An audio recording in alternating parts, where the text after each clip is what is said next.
Good evening everyone. सबको बहुत बहुत नमस्कार। उम्मीद कर रहा हूँ कि आप सभी क्लास स्टार्ट हो गई है, आपने मुझे देखना सुनना शुरू कर दिया है। तो एक बार आप मुझे बताएंगे कि आज का रंगारंग कार्यक्रम शुरू किया जाए।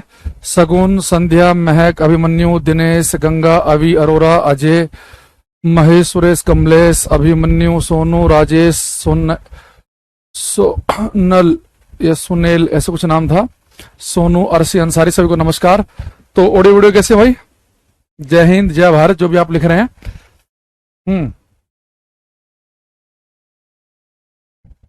ओके रिपोर्ट है। चलो, अच्छा, लास्ट क्लास में मैंने आपको बताया था कि एक क्वेश्चन हमने आपको कराया था, एसएससी के पेपर में आया हुआ, कि एवरेज काइनेटिक एनर्जी जो होती है, औसत गतिज ऊर्जा जो होती है किसी आइडियल गैस के एक अणु की, एक मोलिक्यूल की जो एवरेज काइनेटिक एनर्जी है, उसका फॉर्मूला मैंने आपको बताया था 3/2 kBT। मैंने कहा था अगर आप कुछ और याद नहीं भी करना चाहें तो आप इतना याद रख सकते हैं कि जो एवरेज काइनेटिक एनर्जी है, जो औसत गतिज ऊर्जा होती है गैस के अणुओं की, वो टेम्परेचर के समानुपाती, यानी कि टेम्परेचर ज्यादा होगा तो एवरेज काइनेटिक एनर्जी ज्यादा होगी, तापमान ज्यादा, काइनेटिक एनर्जी ज्यादा, यानी कि मोलिक्यूल ज्यादा तेजी से भागते हुए दिखेंगे आपको, उनकी गति ज्यादा दिखाई देगी। तो यहां तक की जो बात है हमने लास्ट क्लास में कर ली थी। ठीक है, राम राम भाई, राम राम। चलो अब आगे बढ़ते हैं। अब हम आज की क्लास में बढ़ेंगे आगे। अब लिखेंगे बेटा मिस, हम एक काम करते हैं आपके लिए, हम एक पीडीएफ खोल लेते हैं, थोड़ा सा काम जो है वो आसान हो जाएगा।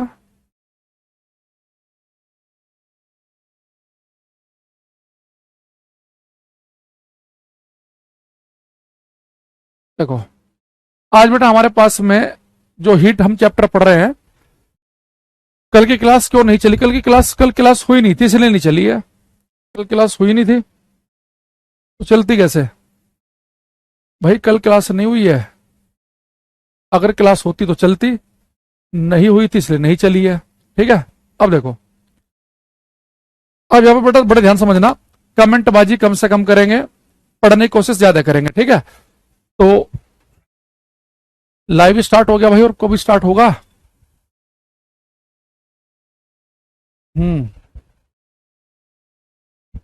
सर आप ऑन टाइम रहते हैं, तो ऑन टाइम रहना ये कॉम्प्लीमेंट नहीं होना चाहिए, ये बहुत नॉर्मल बात होनी चाहिए। लेकिन हमारे देश में क्या है कि अगर आप ऑन टाइम हैं तो लगता है कोई विशेष काम हो रहा है। ऑन टाइम है तो होना ही चाहिए, इसमें कौन सी बड़ी बात है ना। लेकिन यहाँ भारत में अलग है। भारत में तो आपको पता है कि शादी का कार्ड आता है ना, और उस पर लिखा हो कि लंच प्रति भोज 1 बजे, तो 1:30 पौने 2 बजे तो हम घर से ही चलते हैं कि 1 बजे का लिखा है तो 2 बजे के आसपास स्टार्ट होगा या 1:30 बजे के आसपास स्टार्ट होगा, है ना। इवन भारत में तो लोग ट्रेन में भी ऐसा कर देते हैं कि 9 बजे की ट्रेन का टाइम है, यार तो लेट ही आती है, 9:30 बजे चलेंगे, है ना।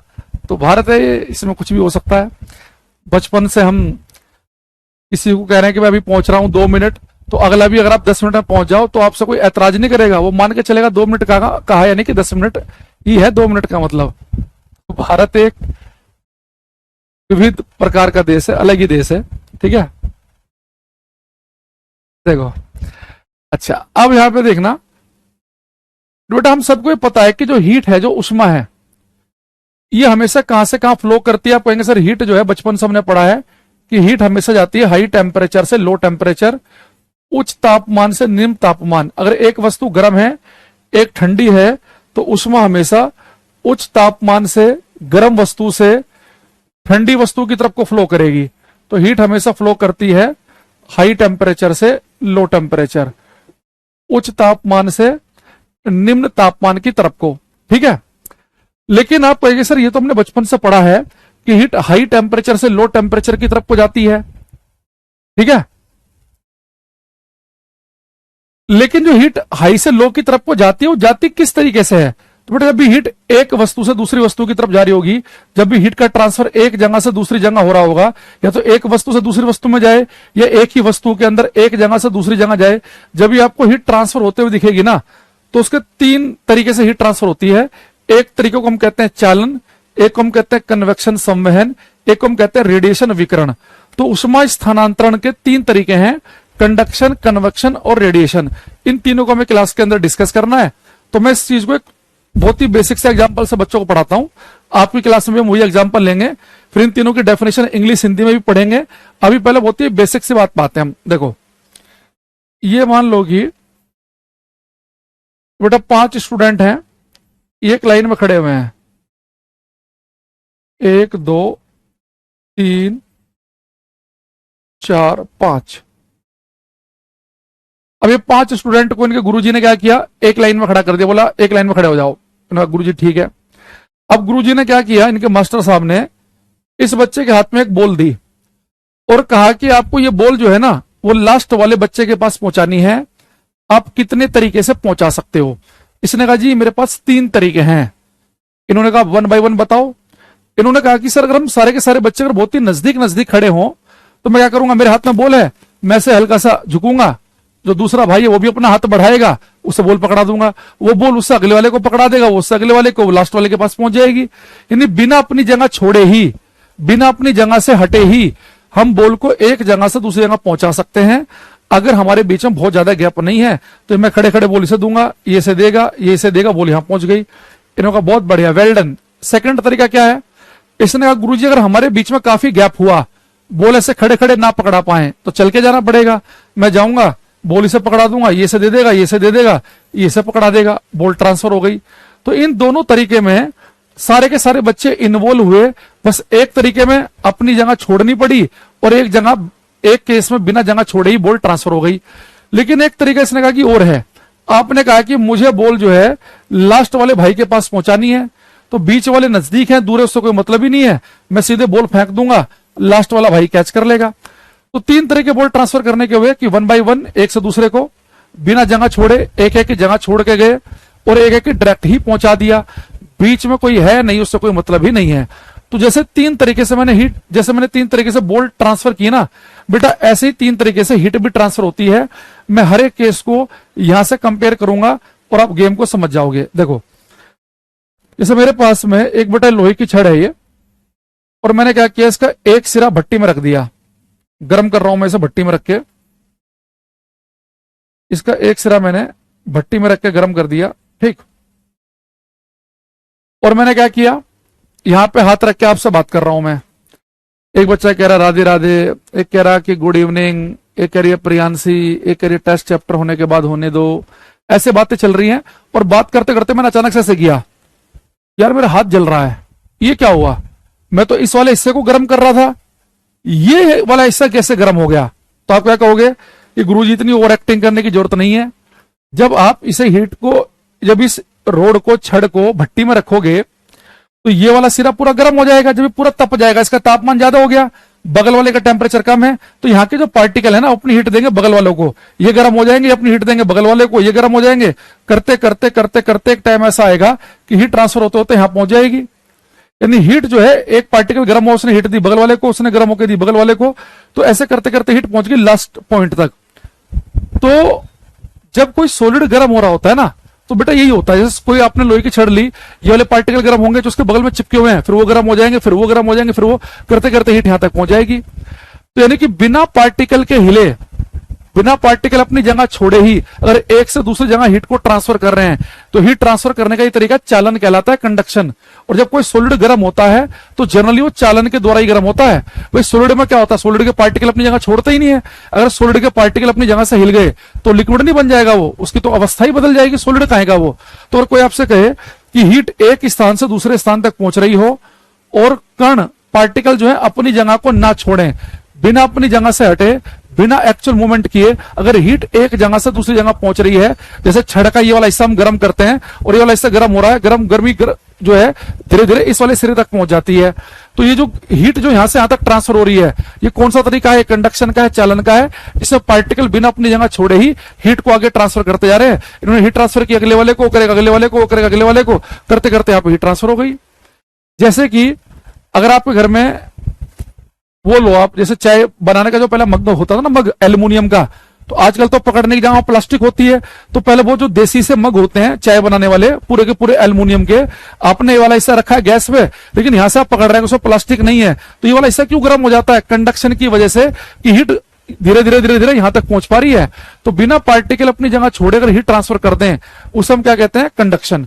तो इसे यहां पे देखना, ये साफ साफ लिखा है इंग्लिश में, हिंदी में लिखवा रहा हूं अभी मैं, कंडक्शन में लिखा है in this process heat is transmitted from one place to another, heat transfer होती है एक स्थान से दूसरे स्थान तक without the actual motion of the particle of the substance, बिना पदार्थ के कणों की वास्तविक गति के।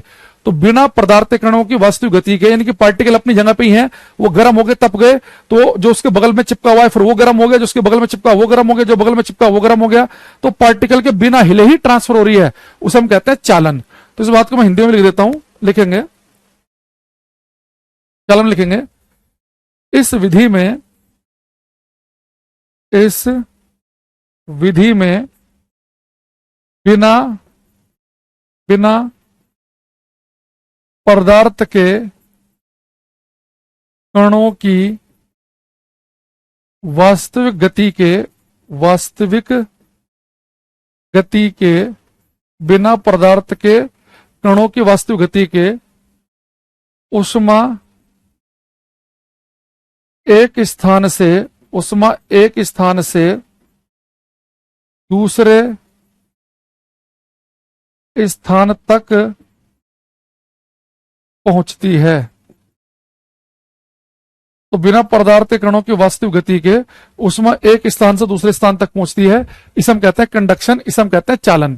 ठीक, ये बेटा जो कंडक्शन है सबसे अच्छा आपको देखने को मिलेगा जब सॉलिड गर्म होते हैं, तो सॉलिड में सबसे बढ़िया देखने को मिलेगी विधि। लिक्विड में उतनी अच्छी देखने को नहीं मिलेगी। लिक्विड में बस शुरुआत में देखो क्या होता है, कोई लिक्विड गर्म होता है ना, वो अपनी हीट देगा, अगले पार्टिकल को देगा, अगले पार्टिकल को, लेकिन जैसे ही कोई लिक्विड का टेम्परेचर बढ़ने लगेगा ना, तो लिक्विड के पार्टिकल हिलना शुरू कर देंगे। तो लिक्विड में देखने को मिलता पर उतना अच्छा देखने को नहीं मिलता, गैसों में भी है लेकिन उतना बढ़िया नहीं। तो सबसे अच्छा देखने को कहां पे मिलता है, ये सॉलिड में। तो सॉलिड पे हम क्या करेंगे, स्टार बना लेंगे। और वैक्यूम में तो हो ही नहीं सकता, वैक्यूम में नहीं हो सकता, निर्वात में नहीं होगा भाई। वैक्यूम का मतलब क्या होता है, खाली जगह जहां पे कुछ भी ना हो। अब वैक्यूम का मतलब है बिल्कुल शून्य, जहां पे सॉलिड लिक्विड गैस कुछ भी ना हो, जब कोई पार्टिकल होगा ही नहीं, तो फिर एक हीट देगा दूसरे को, दूसरे देगा तीसरे को, ये तो काम हो ही नहीं पाएगा। तो ये विधि जो है वो वैक्यूम में काम नहीं करेगी। तो अगर कोई आपसे पूछे कि पदार्थों के कणों की बिना वास्तविक गति के ही उष्मा का एक स्थान से दूसरे स्थान तक पहुंच जाना, इसे हम क्या कहते हैं, ठीक है। अच्छा, अब हीट का एक स्थान से दूसरे स्थान तक ट्रांसफर होना, इसे मैंने कहा कंडक्शन। ये सबसे बढ़िया कहां पे होगी, सॉलिड में। तो सॉलिड में मैंने स्टार बनाए, इसका मतलब है कि कंडक्शन सॉलिड में सबसे बेस्ट देखने को मिलेगा। अब आते हैं हम दूसरे केस पे। ये आपने घर में बहुत अच्छे से देखा होगा। ये मान लो कि बेटा मेरे पास में एक बीकर है, मैंने इसमें पानी भरा और गैस के ऊपर रख दिया, ठीक है। अब आप एक चीज देखना, जब आपके घर में पानी गर्म होता है तो क्या होगा, ये जब पानी गर्म हो रहा है नीचे वाला पानी, तो बेटा गर्म चीजें होती है हल्की, लेस डेंस, कम घनत्व वाली, हल्की। तो नीचे का पानी जब गर्म होगा तो हल्का हो जाएगा, ये कम घनत्व वाला होगा तो ये ऊपर की तरफ को उठेगा। तो ऊपर का जो भारी पानी है, ठंडा पानी, वो नीचे की तरफ बैठेगा, फिर ये गर्म होगा, ये ऊपर जाएगा, फिर ऊपर वाला नीचे आएगा, फिर वो गर्म होकर ऊपर जाएगा। यानी जब कोई लिक्विड गर्म हो रहा होता है तो क्या हो रहा है, पार्टिकल नाच रहे होते हैं कि गर्म पार्टिकल ऊपर ठंडे नीचे, गर्म ऊपर ठंडे नीचे, गर्म ऊपर ठंडे नीचे। यानी कि जब कोई लिक्विड गर्म हो रहा है तो पार्टिकल एक्चुअल मोशन कर रहे हैं। घर में आपने पानी को उबलते हुए देखा होगा, तो पानी से तो उबलता है कि नीचे का पानी ऊपर जा रहा है, ऊपर का नीचे, नीचे का ऊपर, ऊपर का नीचे। तो जहां पे पार्टिकल एक्चुअल में मोशन करें, पदार्थ के कण वास्तविक गति करें और हीट ट्रांसफर हो ऊपर नीचे, ये वाली जो विधि है इसे हम कहते हैं संवहन। तो संवहन में जो हीट ट्रांसफर होती है वो होती है पार्टिकल के एक्चुअल मोशन से, ठीक है। यहां पर लिखेंगे in this process heat is transmitted from one place to another by actual motion of the vibrating particle। तो पार्टिकल के एक्चुअल मोशन से हीट का ट्रांसफर होना, ठीक है, तो वो हमारा क्या कहलाएगा, संवहन। लिखेंगे इस विधि में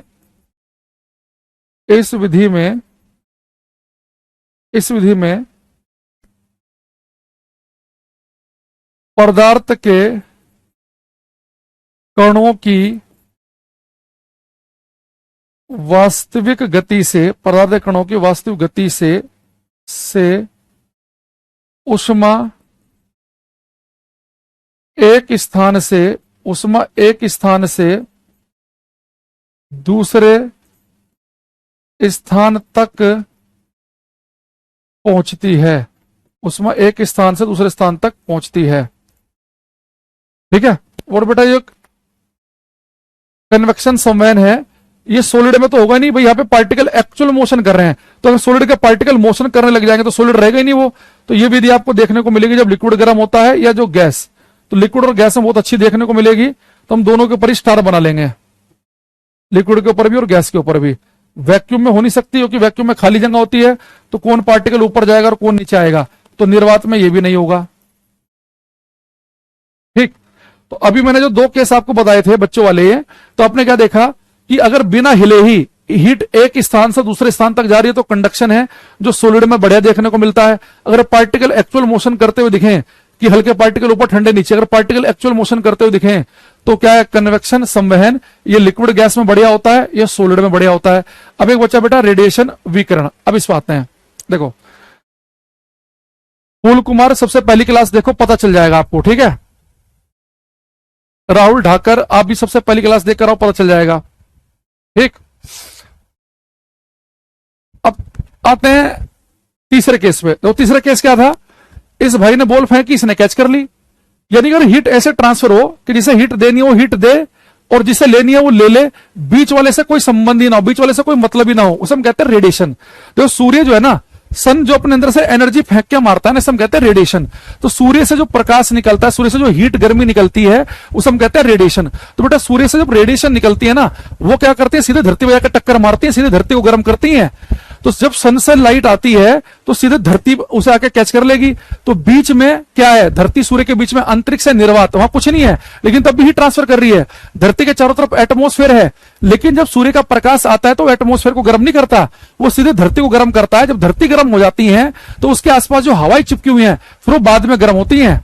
तो बिना किसी मीडियम के भी, कि कोई मीडियम बीच में है या नहीं है, उससे कोई फर्क ही नहीं पड़ रहा कि अंतरिक्ष में क्या है, वैक्यूम में खाली जगह है, फिर धरती का एटमॉस्फेयर भी है, यानी बीच में मीडियम नहीं है या मीडियम है, उससे कोई फर्क पड़ेगा ना, हीट डायरेक्ट ट्रांसफर हो जाए। तो हीट का डायरेक्ट ट्रांसफर होना एक स्थान से दूसरे स्थान तक, बिना बीच में कोई मीडियम है या नहीं है, उसकी बिना कोई परवाह किए, उसे हम कहते हैं रेडिएशन। तो रेडिएशन में हीट ट्रांसफर होती है बिना किसी मीडियम की आवश्यकता के भी। तो अगर आपसे कोई कह दे कि बिना बीच में कोई मीडियम के भी हीट ट्रांसफर करनी है, कि एक स्थान से दूसरे स्थान तक पहुंचानी है, तो वो कैसे होती है, रेडिएशन के थ्रू। तो यहां पर लिखेंगे हम तीसरे वाले केस में,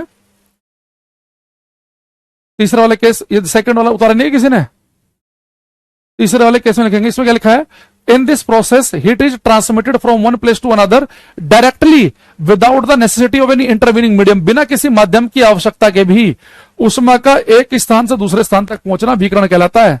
बिना किसी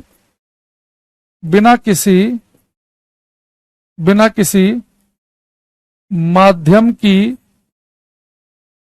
आवश्यकता के भी, बिना किसी माध्यम की आवश्यकता के भी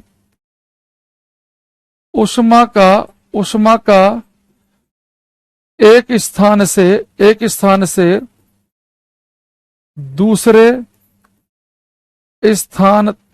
स्थान तक पहुंचना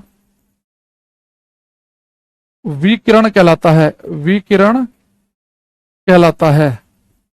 बेटा जो रेडिएशन होती है ना, ये देखो सॉलिड में भी चल सकती है। भाई आपको पता है कि जैसे सन से जो लाइट निकलती है, जो प्रकाश निकलता है, उसे हम कह रहे हैं रेडिएशन। तो सन की लाइट तो कांच के अंदर से भी पास कर लेती है, सन की लाइट जो है लिक्विड से भी पास करती है, पानी के अंदर भी घुस जाती है, और गैस हवा के अंदर भी घुस जाती है, और वैक्यूम में भी चल सकती है, अंतरिक्ष में भी चल सकती है। और सबसे बढ़िया कहां चलती है, वैक्यूम में ही चलती है, खाली जगह में। अब हमारे पास जो मुझे आपको बताना था मैंने बता दिया। अब मैं केवल आपसे 1 बाय 1 क्वेश्चन पूछूंगा, कम से कम 5, 7, 8 क्वेश्चन, वो आपको बताने हैं, ठीक है। प्लास्टिक में क्यों नहीं होता बेटा, प्लास्टिक जो है ना, जैसे आपने प्लास्टिक को हीट दी, तो प्लास्टिक हीट को आगे ट्रांसफर करती नहीं है, वो ऊष्मा का बैड कंडक्टर है। हीट क्या, प्लास्टिक क्या करेगी, जो भी हीट मिलेगी ना उसे खुद ही एब्जॉर्ब कर लेगी, आगे नहीं पहुंचाएगी। तो खुद एब्जॉर्ब करेगी तो टेम्परेचर बढ़ के जलना शुरू कर देगी। तो प्लास्टिक जो है वो बेस्ट कंडक्टर नहीं है, वो तो ऊष्मा का बैड कंडक्टर है, वो आगे ट्रांसफर ही नहीं करेगी, जो भी हीट लेगी खुद ही एब्जॉर्ब करती रहेगी उसे, ठीक है। अच्छा, अब मैं आपसे कुछ क्वेश्चन पूछ रहा हूं, इनके आपको आंसर देने हैं। सबसे पहला क्वेश्चन मेरा यह है कि हीट ट्रांसफर करने की 3 विधियां मैंने आपको बताई, तो आप मुझे बताओ कि हीट ट्रांसफर करने का सबसे फास्ट मेथड कौन सा लग रहा है आपको, सबसे तेज तरीके से हीट ट्रांसफर एक जगह से दूसरी जगह किस विधि के द्वारा की जा सकती है। हीट ट्रांसफर करने का सबसे फास्ट मेथड क्या है, कंडक्शन, कन्वेक्शन, रेडिएशन में से बताना है। सदाफ अजमी यही पूछो, और कहां पूछोगे भाई, अब घर पे आके तो नहीं बताया जाएगा, है ना। चितरंजन का सही आंसर है। क्लास लैपटॉप में ओपन क्यों नहीं हो रहा, मुझे नहीं पता भाई इस बारे में क्यों नहीं हो रहा। देखो राजेश, विक्रमजीत, दिनेश, शिव, विनोद, कुछ आंसर मेरे पास आ रहा है, सद्दाफ का भी आ रहा है, प्राची, नमन। देखो बेटा आप खुद सोचो, अगर मैं इन तीनों में पूछूं आपसे कि इस भाई को इसके पास बॉल पहुंचानी है, तो सबसे फास्ट मेथड क्या होगा बॉल पहुंचाने का? 1 बाई 1 एक दूसरे को बॉल ऐसे दे, ये इसके पास जाए, ये इसके पास जाए, इसके पास जाए, इसके पास जाए, ये सीधे फेंक के मार दे, थ्रो कर दे, तो लास्ट वाला के सबसे फास्ट है। तो रेडिएशन जो है हीट ट्रांसफर करने का सबसे फास्ट मेथड है। इसमें बीच में मीडियम से कोई मतलब ही नहीं है, मीडियम है या नहीं है, हीट चलती जा रही है। वैसे नहीं करेगी भाई तू पहले हीट ले, फिर वो अगले को देगा, फिर वो अगले को देगा। हीट यहां से चली, सीधे फेंक के मारी, अर्थ ने कैच कर ली। तो हीट ट्रांसफर करने का सबसे फास्ट मेथड है रेडिएशन, फास्टेस्ट मेथड। इससे कंपेयर कर लिया करो जो बच्चों वाला केस बताया मैंने। और सबसे स्लो कौन सा होगा? कंडक्शन। भाई एक देगा खड़े खड़े उसे बॉल, फिर उसे देगा, तो स्लोएस्ट मेथड है ये। तो हीट एक जगह से दूसरी जगह ट्रांसफर करनी है, तो सबसे स्लो जो मेथड है वो कंडक्शन है, और सबसे फास्ट जो मेथड है वो रेडिएशन है। दूसरा, अभी कुछ क्वेश्चन मैं पूछ रहा हूं आपसे यहां पे, इसके लिए मैं कुछ पीडीएफ निकालनी पड़ेगी। एक तो पीडीएफ नंबर 5 चाहिएगी हमें,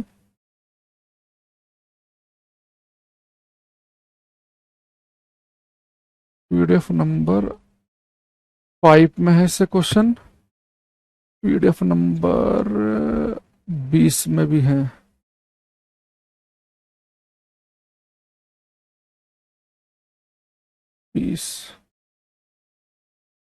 हाँ,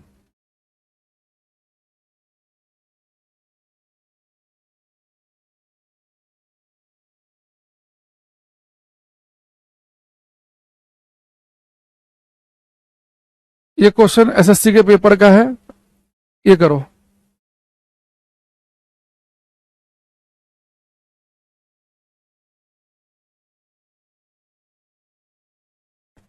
और गलत नहीं करना, ध्यान से पढ़ना, अगर एक बार समझ में ना आए तो दोबारा पढ़ लेना। कह रहा निम्न में से कौन सी ऐसी प्रक्रिया है जिसमें गर्म कम सघन पदार्थ ऊपर की ओर उठते हैं तथा उन्हें ठंडे अधिक सघन पदार्थों द्वारा प्रतिस्थापित किया जाता है? यानी कि कौन सा प्रोसेस ऐसा है कि जो गर्म पार्टिकल हम ऊपर उठेंगे, ठंडे नीचे, गर्म ऊपर, ठंडे नीचे। यानी यहाँ पे आपको बेटा पार्टिकल मोशन में दिख रहे हैं, गति करते हुए दिख रहे हैं, पार्टिकल नाचते हुए दिख रहे हैं। अगर पार्टिकल मोशन करते हुए दिखे, नाचते हुए दिखे, तो कौन सी विधि होती है ये? कन्वेक्शन संवहन। तो आंसर क्या बनेगा हमारा इसमें? ए ऑप्शन, कन्वेक्शन संवहन।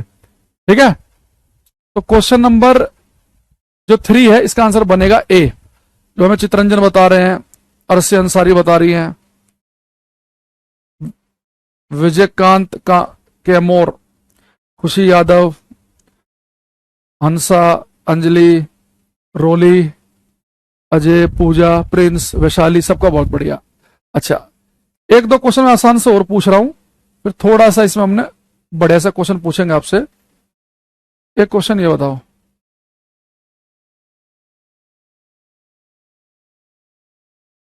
तनु, काजल, नैन, संदीप, पूजा, संध्या, करो ये। साक्षी, मंजीत, सोनू, कुमार, दीपाशा, धर्मेंद्र, पूर्वी, आकाश, देशराज, दुर्गेश, दुर्गा, आकाश, बहुत बढ़िया, गुड। करो। इसने कहा कि transfer of heat by convection can take place, संवहन द्वारा उष्मा का स्थानांतरण। बेटा संवहन में क्या था कि पार्टिकल क्या करते थे? नाचते हैं, गर्म पदार्थ ऊपर, ठंडे नीचे, गर्म ऊपर, ठंडे नीचे। तो ये कहां पे हो सकता है? केवल लिक्विड और गैस में। भाई सॉलिड के पार्टिकल तो नाचते ही नहीं है, वहां पे नहीं होगा, और वैक्यूम में तो पार्टिकल है ही नहीं, तो वैक्यूम में तो हो ही नहीं सकता। तो 12वें का आंसर बनेगा सी ऑप्शन। तो 12वें का जो सी बता रहा है उसका एकदम बिल्कुल ठीक है, तो 12 का बनेगा सी। ठीक, अच्छा, एक बढ़िया क्वेश्चन है ये यूपी के पेपर का है, यूपी पीसीएस में आया हुआ क्वेश्चन है ये, 2017-18 के आसपास का क्वेश्चन है ये। ईशांत, गौतम, महक, तोशिबा, दीपाशा, सनी कुमार, रीना, सुजाता, करते रहो वही, अंकित, ओमकार, मंजीत, सूर्या। क्वेश्चन का नंबर लिखो, जो बच्चे खाली एबीसी लिख रहे हैं सबका गलत है। क्वेश्चन का नंबर साथ में लिखना जरूरी है कि वो 11वें का आंसर है कि 12वें का है, कह रहा है कि कोई द्रव थर्मस में लंबे समय तक गर्म या ठंडा रहता है क्योंकि किसके द्वारा उष्मा का कोई नुकसान या लाभ नहीं होता। ये कह रहा है कि कोई चीज जो है थर्मस में लंबे समय तक ठंडी या गर्म रहती है, उसकी क्या वजह है। देखो, जैसे मैं ऑफिस जाता हूं तो मेरे पास में एक मिल्टन की बोतल है छोटी, उसके अंदर मैं लस्सी लेके जाता हूं। घर वाले फ्रिज में रख देते हैं, जो पैकेट नहीं आते अमूल के छाछ वगैरह के, उसे भर दिया। और जब मैं दोपहर को लंच करता हूँ 1-1:30 बजे, बिल्कुल जैसा घर से लेके जाता हूँ लगभग वैसे ठंडा ठंडा वो छाछ बनी रहती है। अब ऐसा क्यों हो रहा है भाई? हमने तो पढ़ा है कि हीट हमेशा हाई टेम्परेचर से लो की तरफ को फ्लो करती है। तो और किसी थर्मस में चाय है, अगर वो चाय गर्म है तो गर्म बनी हुई है, और ठंडा पानी है या ठंडी छाछ है तो ठंडी बनी हुई है। ऐसा केवल तभी हो सकता है कि जब उष्मा का आदान प्रदान ना हो रहा हो। भाई थर्मस क्या कर रहा होगा? थर्मस में चाय गर्म क्यों है? यानी थर्मस क्या है, अपनी हीट बाहर नहीं दे रहा है। पानी ठंडा क्यों बना है? यानी कि बाहर से हीट नहीं भी ले रहा है। अच्छा, हीट का ट्रांसफर 3 तरीके से हो सकता है। अगर आप चाह रहे हो कि चाय गर्म की गर्म बनी रहे, ठंडा पानी ठंडा बना रहे, इसका मतलब है ना तो हीट बाहर जानी चाहिए ना बाहर से आनी चाहिए। तो हीट का ट्रांसफर 3 तरीके से होता है, तो आपको तीनों तरीके रोकने पड़ेंगे। भाई 3 तरीके से हीट ट्रांसफर हो सकती है, आपने 2 तरीके तो रोक दिए, एक को खुले सांडे की तरह छोड़ दिया, तो हीट उसे ट्रांसफर नहीं हो जाएगी। तो आंसर बनेगा इसका सी ऑप्शन। तो अगर आप चाह रहे हैं कि मेरे थर्मस में गर्म चाय गर्म रहे, ठंडा पानी देख दो तो ठंडा बना रहे, यानी कि ना तो हीट ली जाए ना हीट दी जाए, तीनों के तीनों मेथड आपको ब्रेक करने पड़ेंगे। अब ये मेथड ब्रेक कैसे किए जाते हैं उन्हें समझना। अगर आप कभी थर्मस देखना तो बेटा, जो थर्मस होता है ना, उसमें अंदर एक आपको ऐसा सिलेंडर दिखाई देगा ग्लास का, कांच का, और उसके ऊपर एक लेयर और होगी। ठीक है, अब देखो मेरे पास मान लो कि ये थर्मस है, ये सिलेंडर है जिसके अंदर मैं चाय भरूंगा, तो इसके ऊपर एक लेयर और रहेगी, और इन दोनों लेयर के बीच में जो एयर होगी उसे बाहर निकाल दिया जाता है, इस यानी कि वैक्यूम क्रिएट हो जाए, निर्वात पैदा हो जाए। तो जैसे कि आपने यहाँ पे जो चाय डाली है, ठंडा पानी डाला, यहाँ पे तो जा रहा है अंदर, तो इसके ऊपर एक लेयर और रहती है, तो इन दोनों लेयर के बीच की जब मैं एयर बाहर निकाल दूंगा तो वैक्यूम निर्वात पैदा हो गया। और आपको पता है कि वैक्यूम में ना तो कंडक्शन मेथड काम करता ना ही कन्वेक्शन काम करता, लेकिन रेडिएशन तो वैक्यूम में चल सकती है। तो इनसे बचने के लिए हम क्या करते हैं, हम यहां पर सिल्वर का लेप कर देते हैं। और आपको पता है कि सिल्वर जो है बहुत ही अच्छा रिफ्लेक्टर है, बहुत ही अच्छा परावर्तक है। आपकी क्लास में मैंने अभी मिरर पढ़ाए हैं, तो सिल्वर बहुत ही अच्छा रिफ्लेक्टर है, तो जो भी रेडिएशन गर्मी निकलेगी वो टक्कर मार के अंदर ही रिफ्लेक्ट होती रहेगी। तो रेडिएशन से हीट ट्रांसफर ना हो जाए, विकिरण से हीट ट्रांसफर ना हो जाए, तो सिल्वर का लेप कर देते हैं। सिल्वर सरफेस है ये, एक सिल्वर का लेप कर देंगे, सिल्वर सरफेस, सिल्वर का लेप कर देंगे, है ना। और कंडक्शन कन्वेक्शन से हीट ट्रांसफर ना हो जाए तो क्या करते हैं, वैक्यूम क्रिएट कर लेते हैं। तो थर्मस में 3 चीजों को रोका जाता है। ठीक है,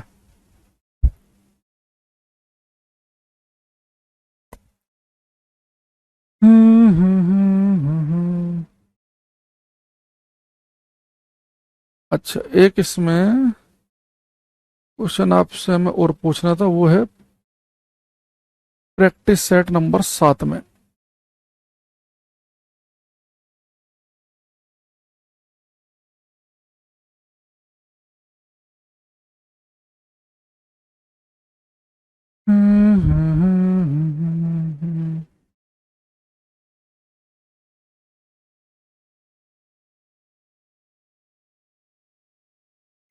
सात गलत खोल दिया लग रहा है, में तो नहीं है।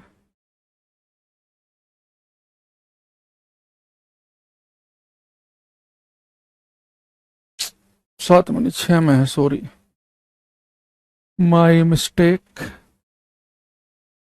एक्चुअली क्या ना, पीडीएफ बहुत सारे हो गए हैं, तो कौन से सेट में किस टॉपिक का कहां पे किसका क्वेश्चन है, कई बार कंफ्यूजन हो जाता है। हालांकि 90% तो ठीक रहता है, अभी भी 10% गड़बड़ हो जाती है।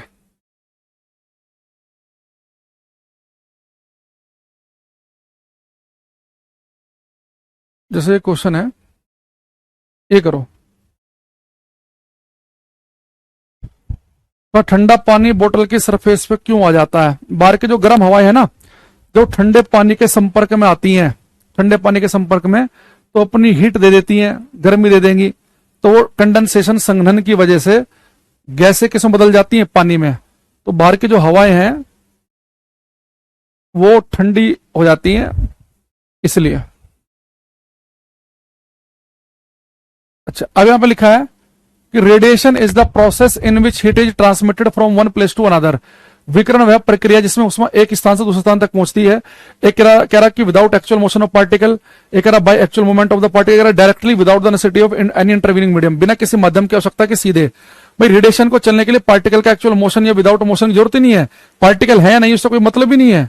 तो रेडिएशन में कौन सा आएगा? C option. तो बच्चे सी लिख रहे हैं उनका ठीक है। ये जो पहली वाली डेफिनेशन है कंडक्शन की है, चालन की है, दूसरे वाली संवहन विकिरण की है, तो इसका आंसर है सी ऑप्शन। ठीक है। अब इस चैप्टर के हम धीरे धीरे अंतिम दौर में चल रहे हैं।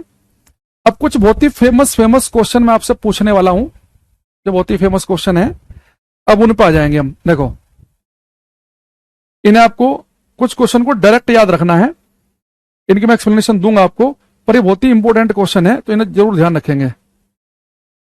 शुरुआत करते हैं कौन से वाले क्वेश्चन से की जाए।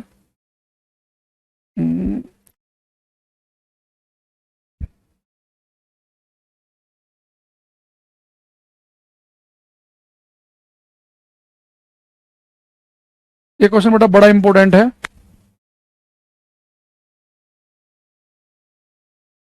क्वेश्चन नंबर 25 करो, 25। संध्या, तोशिबा, दुर्गेश, काजल, नैन, राजन यादव जी करते रहो। ये इसने कहा है a metal sheet with a circular hole is heated, वर्ताकार छिद्र वाली एक धातु की प्लेट को गर्म किया जाता है। तो मान लो कि हमारे पास में एक धातु की प्लेट है, ठीक है, हमारे पास में एक धातु की प्लेट ली हमने,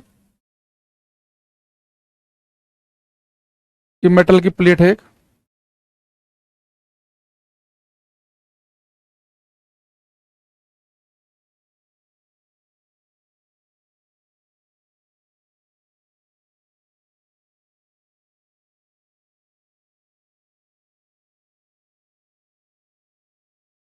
और इसके अंदर कह रहा है कि एक सर्कुलर होल है। कह रहा है कि जब इसे हम गर्म करेंगे तो इस होल का जो है ये बड़ा हो जाएगा, छोटा हो जाएगा, वैसे ही रहेगा, क्या होगा? देखो, आप इस बात को ध्यान रखना कि मान लो कि मेरे पास मेटल शीट है ये, और इसकी रेडियस है आर, आर त्रिज्या है इसकी। तो कई बार वो ये भी पूछता है कि साइज पे क्या फर्क पड़ेगा, कई बार कहता है कि रेडियस पे क्या फर्क पड़ेगा। तो बेटा अगर उससे देखो आंसर क्या देना है, आपको पता होना चाहिए कि जब हम किसी सॉलिड को गर्म करते हैं ना, तो सॉलिड ऐसे गर्म होता है कि उसमें दो अपोजिट पॉइंट के बीच की दूरी बढ़ती है। तो जैसे मान लो मैं एक पॉइंट यहां पे ले लूं, एक पॉइंट यहां पे ले लूं, तो मैं इसे मेटल शीट को गर्म करूंगा ना, तो बेटा मेटल शीट फैलेगी, साथ में ये होल का साइज भी फैलेगा। ये जो होल है ना, इसके पार्टिकल दूर जाएगा, दूर जाएगा, ये अपोजिट पॉइंट भी दूर दूर जाएंगे, ये भी दूर दूर जाएंगे। तो अगर किसी धातु की चादर में अगर आपने एक सर्कुलर होल है, अगर उसे आपने भट्टी में डाल दिया, तो सर्कुलर होल का जो साइज है वो इंक्रीज कर जाएगा, बढ़ जाएगा पहले की अपेक्षा। इसका पता फैक्ट्री में बड़ा यूज किया जाता है। जैसे मान लो कि फैक्ट्री के अंदर कोई एक पार्ट्स है, अब उसके अंदर कोई दूसरा पार्ट्स डालना है, अब देखा कि दोनों का साइज लगभग सेम ही है, तो क्या करेंगे, इसे भट्टी में डाल देंगे ताकि जो होल है इसका साइज बड़ा हो जाए और उसके अंदर दूसरा पार्ट्स इजीली चला जाए। तो अगर किसी मेटल शीट के अंदर एक सर्कुलर होल हो तो उसे गर्म करेंगे, तो उसकी रेडियस पूछ ले तो भी हम क्या बोलेंगे, रेडियस बढ़ जाएगी। अगर भाई रेडियस बढ़ेगी तो उसका जो एरिया है, भाई एरिया क्या होता है सर्कल का, पाई आर स्क्वायर। अगर रेडियस बढ़ेगी तो उसका एरिया बढ़ेगा, नहीं कि साइज भी इंक्रीज करेगा। तो मेटल शीट के अंदर सर्कुलर होल हो, गर्म करने पर याद रखना है कि उसका साइज बढ़ेगा, रेडियस बढ़ेगी, एरिया बढ़ेगा, सब कुछ बढ़ेगा, इंक्रीज होगा। ये आपको ध्यान रखना है, बहुत इंपॉर्टेंट क्वेश्चन है। ऐसे ऐसे मैं आपको 3-4 इंपॉर्टेंट क्वेश्चन करा रहा हूं, जो बताऊंगा इनमें से पेपर में कोई सा भी कहीं पर भी चिपक सकता है, तो ध्यान रखना। एक क्वेश्चन ये है, क्वेश्चन नंबर 26, 26, ये करो।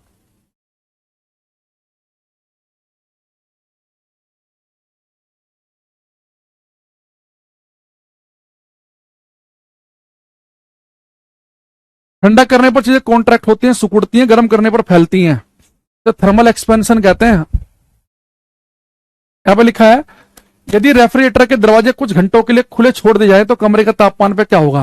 अगर आपने अपने घर में क्या किया कि फ्रिज का डोर खुला छोड़ दिया, तो कह रहा है कि कमरे का टेम्परेचर बढ़ेगा, घटेगा, सेम रहेगा, केवल रेफ्रिजरेटर के आसपास के क्षेत्र में ही घटेगा। क्या आंसर होगा इसका?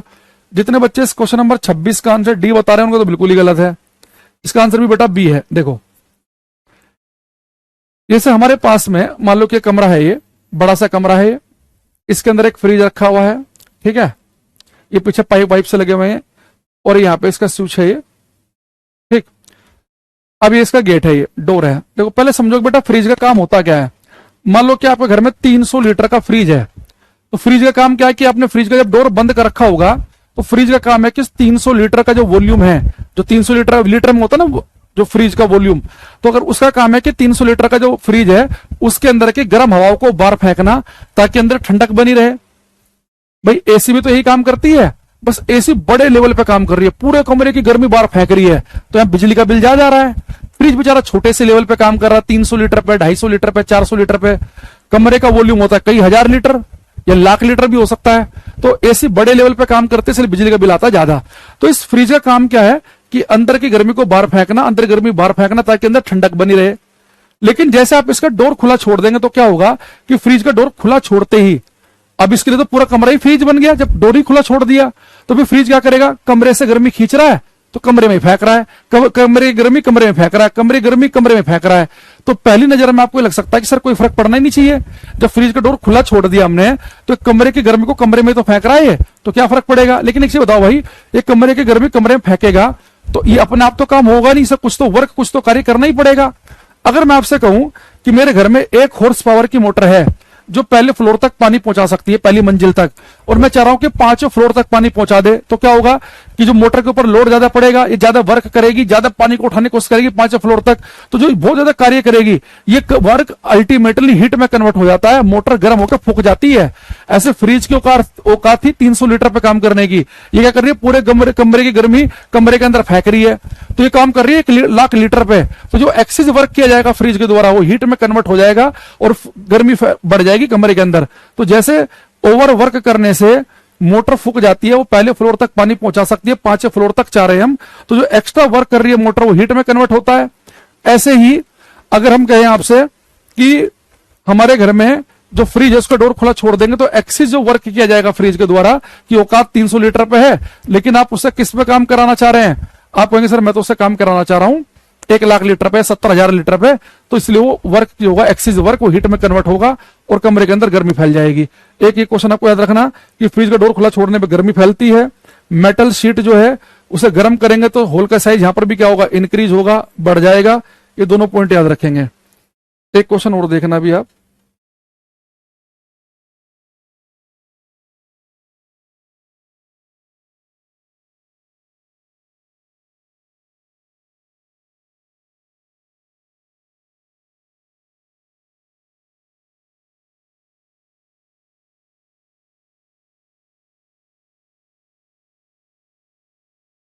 एक करो।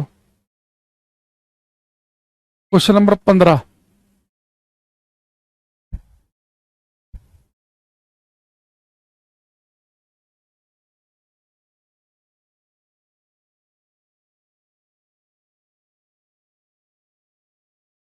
इसने कहा कि जब गर्म तरल एक मोटी कांच के गिलास में डाला जाता है तो यह टूट जाता है, क्योंकि कह रहा है कि जब हम गर्म कोई लिक्विड जो है किसी कांच के गिलास में डालते हैं तो टूट जाता है, उसकी वजह क्या है। ठीक है, देखो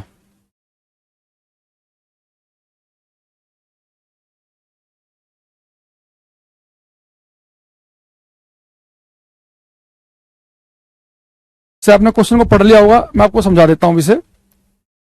बेटा मान लो कि हमारे पास में एक मोटी परत का कांच का गिलास लिया मैंने, मोटी परत है इसकी, एक कांच का गिलास ले लिया हमने, ठीक।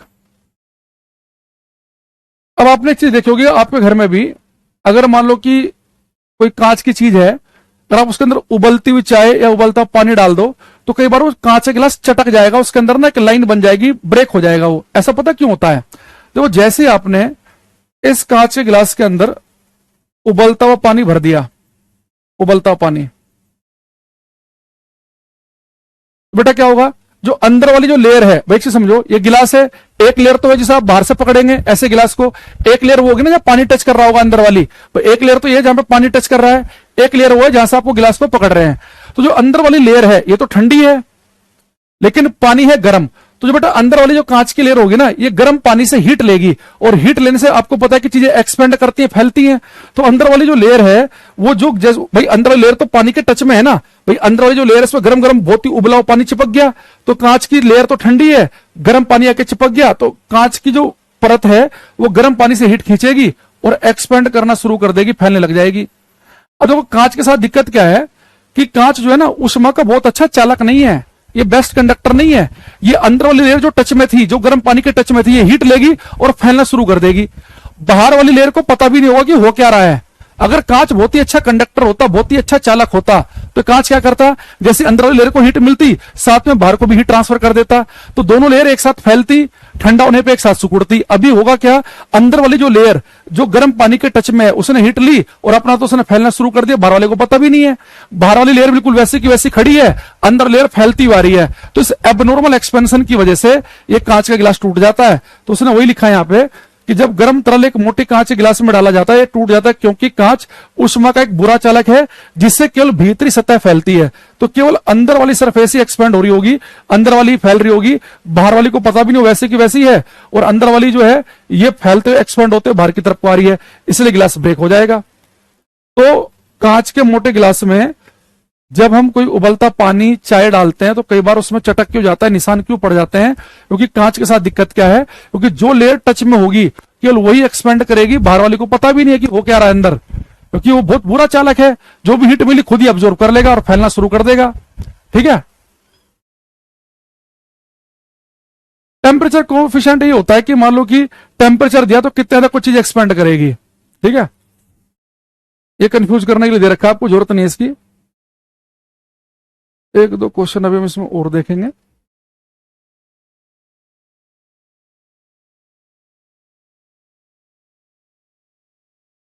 एक बड़ा प्यारा सा क्वेश्चन ये है, ये आपको देखना है, क्वेश्चन नंबर 9। जितने मैं क्वेश्चन अभी बता रहा हूं ना, ये सारे के सारे महा इंपोर्टेंट क्वेश्चन है ये। और जब बच्चा खाली ए लिख रहा है, भाई मत लिखा करो खाली ए, तुम्हारे से क्वेश्चन का नंबर नहीं लिखा जाता। इतनी बार तो मैं समझा लिया, तब भी ए बी लिखते रहेंगे। इसने कहा कि thermodynamic process where no heat is exchange with the surrounding, एक उष्मागतिक प्रक्रम जहां परिवेश से कोई उष्मा का आदान प्रदान नहीं होता कहलाता है।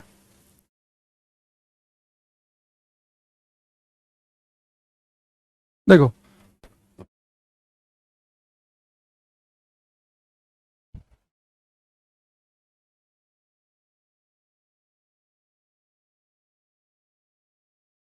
एक बात समझना, अभी मैंने इसका एक बहुत अच्छा एग्जांपल आपको बताया था, थर्मस। मैंने कहा था कि भाई थर्मस में गर्म चाय गर्म रहती है, ठंडा पानी ठंडा रहता है। क्यों? क्योंकि जो चाय थर्मस के अंदर है वो अपनी हीट वातावरण को नहीं देती, इसलिए चाय गर्म है।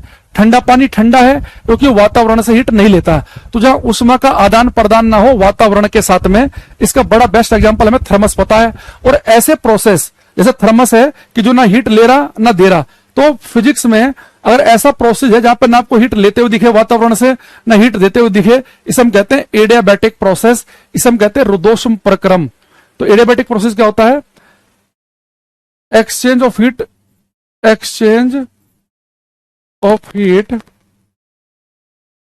Between system and surroundings is zero. वातावरण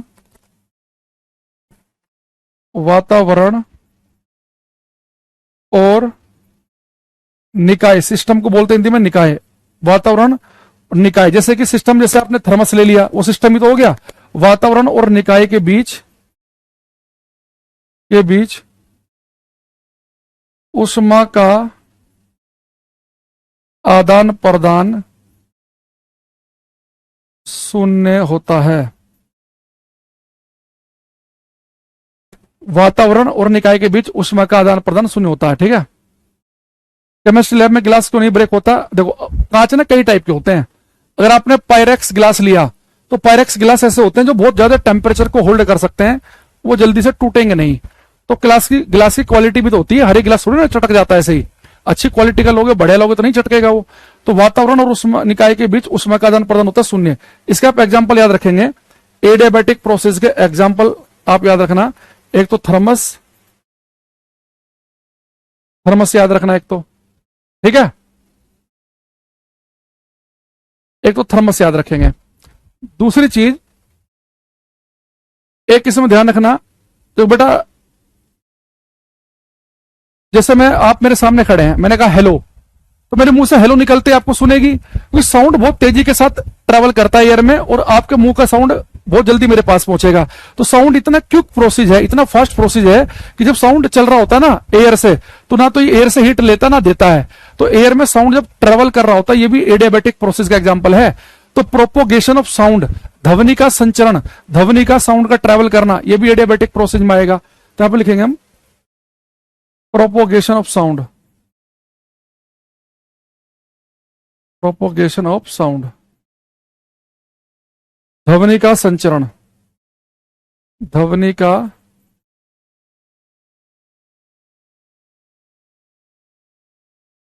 संचरण।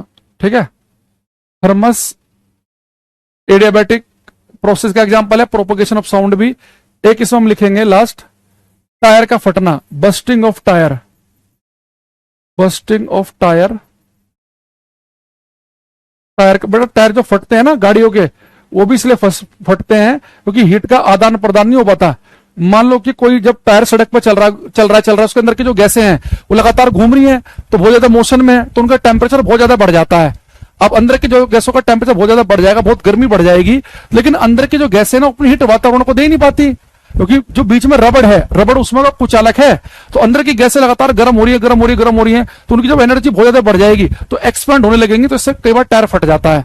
तो इसलिए आजकल बहुत लंबी जब ट्रैवलिंग करनी हो, किसी को 400-500 किलोमीटर जाना हो, लगातार चलना हो, तो एक काम कर सकता है कि अपनी गाड़ी के टायरों में हवा निकलवा कर नाइट्रोजन डलवा लिया करो। तो बहुत सारे पेट्रोल पंप पे नाइट्रोजन गैस होती है, वो बहुत ठंडी होती है, तो अगर आप बहुत लंबी दूरी भी अगर आप गाड़ी की चलाएंगे ना, तो आपके अंदर जो टायरों के अंदर की हवाएं हैं वो गर्म नहीं होंगी। तो नाइट्रोजन का यूज करते हैं आजकल बहुत सारे लोग। अगर आपको छोटी मोटी डिस्टेंस ही ट्रेवल करनी है तो फिर कोई बात नहीं, नॉर्मल एयर डलवा सकते हैं आप। लेकिन अगर आपको लंबी दूरी तय करनी है, नॉर्मल हवा है, तो हर 100-150 किलोमीटर पर रुक जाओ, कहीं चाय पी ली, कहीं पानी पी लिया, थोड़ा रुक रुक कर ट्रैवल करो, है ना, ऐसे कर सकते हैं आप। मिट्टी के बर्तन में गर्म चीज डालने से क्या होगा, कुछ नहीं होगा।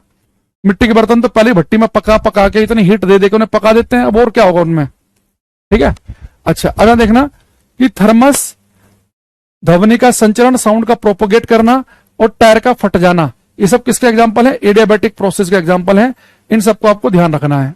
ठीक है, ओके।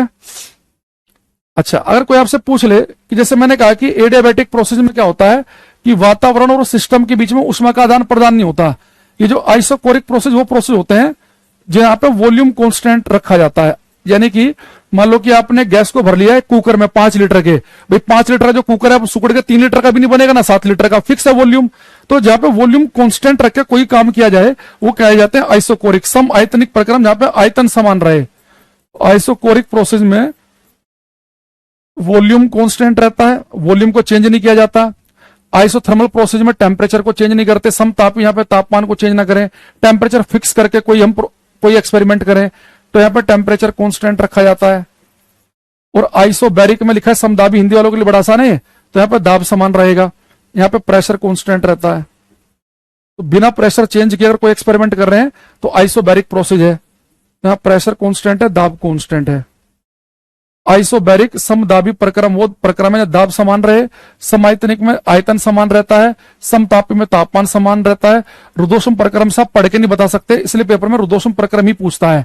या तो बता देगा हिंदी वाला दाब समान है, आयतन समान है, तापमान समान है, इसमें तो पढ़ाई होना चाहिए कि रुद्धोष्म प्रक्रम में न वातावरण से उष्मा ली जाएगी, न वातावरण को उष्मा दी जाएगी, जैसे कि थर्मस, वो हमारे क्या कहलाते हैं, एडियाबैटिक प्रोसेस।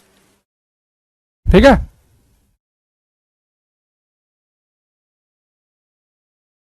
तो हमारे पास में कुछ ये एग्जाम्पल थे जो आपको ध्यान रखने थे, है ना। तो ये वाला क्वेश्चन आप कर सकते हैं बिजली, ये करो, ये क्वेश्चन करो, और ये किसी को भी गलत नहीं करना, 100% आंसर चाहिए मुझे इसका।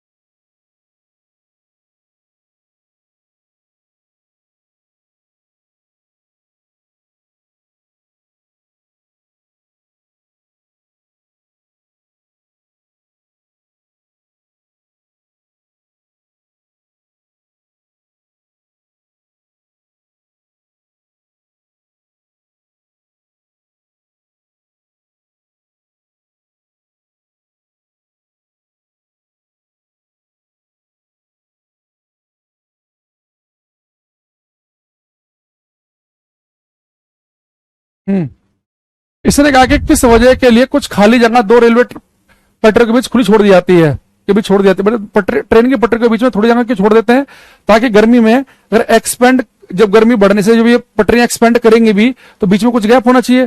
तो थर्मल एक्सपेंशन की वजह से करते हैं, क्योंकि गर्मी की वजह से चीजें एक्सपेंड करती हैं, टेम्परेचर बढ़ने से चीजें एक्सपेंड करती हैं, तो हम कहते हैं थर्मल एक्सपेंशन। तो इसका आंसर क्या बनेगा हमारे पास? B option. ये सबका ठीक है एकदम से। ये कोई बच्चा ए पे टिक लगा दे रहा है। थर्मल इक्विलिब्रियम बेटा वो होता है जहां पर ना हीट ली जा रही हो ना दी जा रही हो।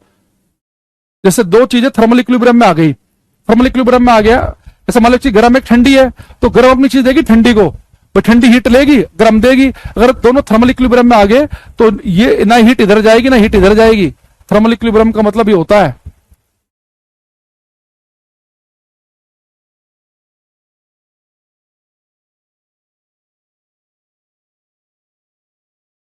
एक क्वेश्चन करेंगे, question number 8। Sonu, Toshiba, Ramdeep Kaur, Ramandeep Kaur sorry, Deepasha, Saurabh, Sandhya, Akriti, Khushi, Mrityunjay Kumar, प्रिया, सबका आंसर ठीक है, बहुत बढ़िया। इसने लिखा कि a perfect black body has the unique characteristics. बेटा एक परफेक्ट ब्लैक बॉडी पता क्या होती है?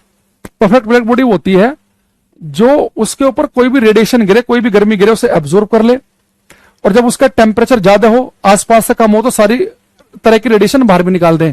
तो परफेक्ट ब्लैक बॉडी वो है जो गुड एब्जॉर्बर भी हो और गुड रेडिएटर भी। देखो आप इस बात को ध्यान रखना, जो चीजों को अच्छे से एब्जॉर्ब करते हैं ना वही अच्छे से रेडिएट भी करते हैं।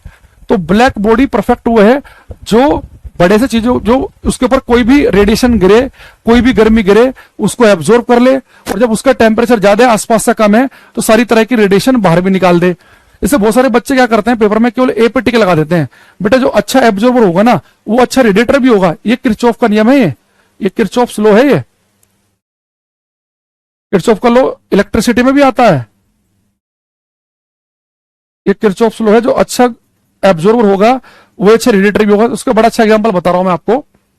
मान लो कि दो बच्चे शादी में गए, एक बच्चे ने शादी में केवल फ्रूट चाट खाई, और फ्रूट चाट में भी केवल केले खाए, केवल केले खा रहा है। लेकिन दूसरे वाला फ्रूट चाट भी खा रहा है, चाट पकौड़ी भी खा रहा है, दही बल्ले भी खा रहा है, चाउमीन भी खा रहा है, चावल भी खा रहा है, पनीर भी खा रहा है, रसगुल्ले भी खा रहा है, गुलाब जामुन भी खा रहा है, सब कुछ खा रहा है। अब मान लो कि बाहर आके दोनों की तबीयत खराब हो जाए, दोनों को उल्टी लग जाए, तो जिसने खाए केवल केले हो तो केले ही बाहर निकाल सकता है। लेकिन दूसरे वाला जब उल्टी करेगा, चाउमीन भी बाहर आएगी, दही बड़े भी बाहर आएंगे, फ्रूट चाट भी बाहर आएगी, रसगुल्ला भी बाहर आएगा, पनीर भी बाहर आएगा। तो जिसने बड़े से एब्जॉर्ब किया है वो तो बड़े से चीजों को बाहर भी निकाल सकता है। जिसने खाया ही केवल केला है, उसके पेट से अंगूर कहां से बाहर आ जाएगा, दही बड़ा कहां से बाहर आ जाएगा। तो जो अच्छे एब्जॉर्बर होते हैं अच्छे रेडिएटर भी होते हैं। एक क्वेश्चन ये करो,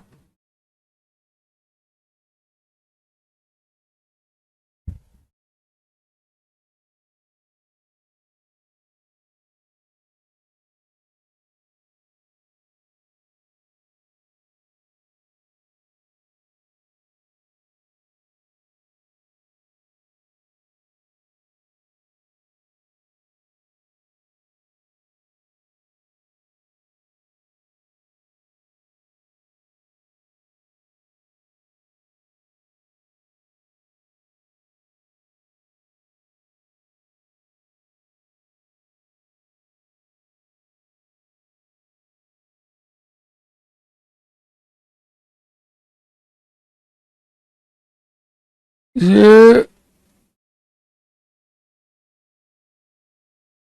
कुछ बैच में लास्ट क्लास है जिनका हीट केवल चैप्टर बचा हुआ था, जैसे शायद बैच नंबर 16, 17, 1, 2, 1, 2 का खत्म हो गया है। वे भी करा दिया, इलेक्ट्रिसिटी भी करा दिया है, फ्लूइड भी करा दिया है, काइनेमेटिक्स भी हो गया है, लेंस मिरर भी हो गया है, लाइट भी पढ़ा दिया है, हीट भी। ठीक है, अच्छा देखो जिन बच्चों का सारे टॉपिक हो गए हैं, एक मैग्नेटिज्म की क्लास में अभी कुछ क्वेश्चन करेंगे हम। एक मैग्नेटिज्म की क्लास में हर एक बैच में ऐड कराता हूं, एक घंटे क्लास ऐड हो जाएगी उनके बैच में कल या परसों तक, तो उन्हें हम अलविदा कह देंगे। बाकी बच्चे जिनका नया बैच है, अभी बहुत सारे टॉपिक बच्चे हैं, उनके साथ हम कंटिन्यू करेंगे। जो पुराने बच्चे हैं जिनसे कई महीने से हम जुड़े हुए हैं, तो ऐसा नहीं कि हमारा संबंध खत्म हो गया। ठीक है, तो आपको ये पता है कि अपने मेरे एक चैनल है टेलीग्राम पे, अंकुर सर फिजिक्स के नाम पर, जिसमें जब यूट्यूब पर प्रैक्टिस सेट कराऊंगा तो वहां पे आप आ सकते हैं। डेली 10 क्वेश्चन भी आते हैं यहाँ पे। हर एक जो भी इंफॉर्मेशन होती है, कोई भी नया मान लो एग्जाम आने वाला है, उसकी नोटिफिकेशन वगैरह इसमें मिलती है। तो आप अंकुर सर फिजिक्स टेलीग्राम चैनल पर जुड़ जाना, उसमें जिसमें 42,000 के आसपास बच्चे हों, क्योंकि अंकुर सर फिजिक्स के नाम से कई चैनल हैं, तो जिसमें 42,000 के आसपास बच्चे हैं उसमें आप कनेक्ट हो जाना, तो उसमें हम हमेशा बने रहेंगे साथ में, कनेक्शन ब्रेक नहीं होगा। इसने कहा कि गर्मियों में सफेद कपड़े पहनना अधिक आरामदायक क्यों है। अभी मैंने आपको लाइट पढ़ाया था, तो मैंने आपको बताया था कि व्हाइट चीजों की खास बात क्या होती है कि जो भी उनके ऊपर रेडिएशन गिरती है, जो भी उनके ऊपर प्रकाश गिरेगा, उन सबको रिफ्लेक्ट कर देती है, परावर्तित, ये एब्जॉर्ब भी नहीं करेंगी। तो गर्मियों में आपको पहनने चाहिए व्हाइट कलर के कपड़े या हल्के कलर के कपड़े, तो they reflect all the heat falling on them, वे उन पर पड़ने वाली सभी ऊष्मा को परावर्तित कर देती हैं। लेकिन सर्दियों में आपको क्या पहनना चाहिए, आप कहेंगे सर सर्दियों में पहनने चाहिए गाढ़े कलर के कपड़े, ब्लैक कलर के, ज्यादा डार्क कपड़े पहनने चाहिए ताकि गर्मी को, हीट को एब्जॉर्ब करें।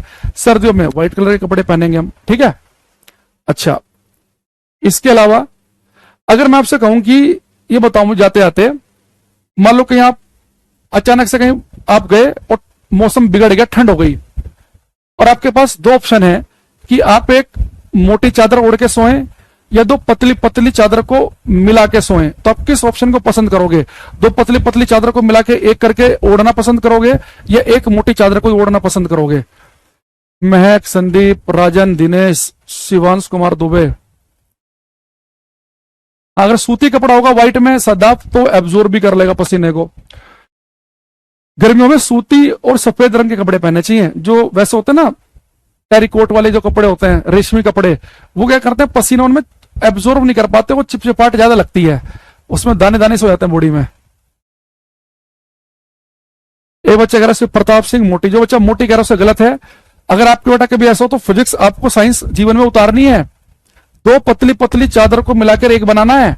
देखो एक चादर आपने ली, अब एक चादर जैसे आप इसके ऊपर दूसरी मिलाओगे तो दोनों चादर के बीच में एक एयर की लेयर बन जाएगी, हवा ट्रैप हो जाएगी, दोनों चादरों के बीच में हवा इकट्ठी हो जाएगी। अब इसने आपको चादर को ओढ़ के आप सो गए, तो पता क्या होता है, जो एयर है ना ये उसमें की बहुत बुरी चालक है, ये भी अपने अंदर से हीट को इजीली पास नहीं होने देती। तो मेरी बॉडी में गर्मी ज्यादा है, बाहर का टेम्परेचर कम है, तो मेरे शरीर की जो गर्मी है वो बाहर जाना चाहेगी, लेकिन दोनों चादरों के बीच की जो एयर है वो सब बाहर निकलने ही नहीं देगी। तो ज्यादा बढ़िया ही है कि आप दो चादरों को मिला के एक बना लो, क्योंकि जो एयर होती है उसमें की बुरी चालक होती है, तो एयर जो होगी दोनों चादर के बीच में ट्रैप हो जाएगी, इकट्ठी हो जाएगी, तो ज्यादा बढ़िया है वो, ठीक है। तो जो बच्चे दो पतली चादर बोल रहे हैं उनका एकदम ठीक है, जो एक मोटी बोल रहे हैं उनका बिल्कुल गलत है, ठीक है। जो हम ये ऊनी कपड़े पहनते हैं ना, जो रेशे रेशे से होते हैं इनके अंदर एयर ट्रैप हो जाती है, इकट्ठी हो जाती है, और बॉडी से चिपके हुए हैं ये, तो इनके अंदर एयर ट्रैप हो जाती है, तो शरीर गर्मी को बाहर नहीं निकलने देते, क्योंकि हवा जो है बुरी चालक होती है उष्मा की, ठीक है। चलो आज के लिए हम इतना ही रखते हैं, बाकी हम मिलेंगे अब नेक्स्ट क्लास में। जिन बच्चों का बचा उनके साथ हम डेली मिलेंगे अभी, बाकी जिनका कंप्लीट हो गया उन्हें हमारे तरफ से बहुत बहुत शुभकामनाएं उनके फ्यूचर के लिए, कि कभी जीवन में कहीं टकराएं तो आपसे पूछे तो आपको जी हमारी नौकरी लग गई है, बड़ा अच्छा लगेगा, ठीक है। तो आज के लिए इतना ही, बाकी हम मिलते रहेंगे बाकी बच्चों से कल, ठीक है। Thank you, bye, take care everybody, bye everyone.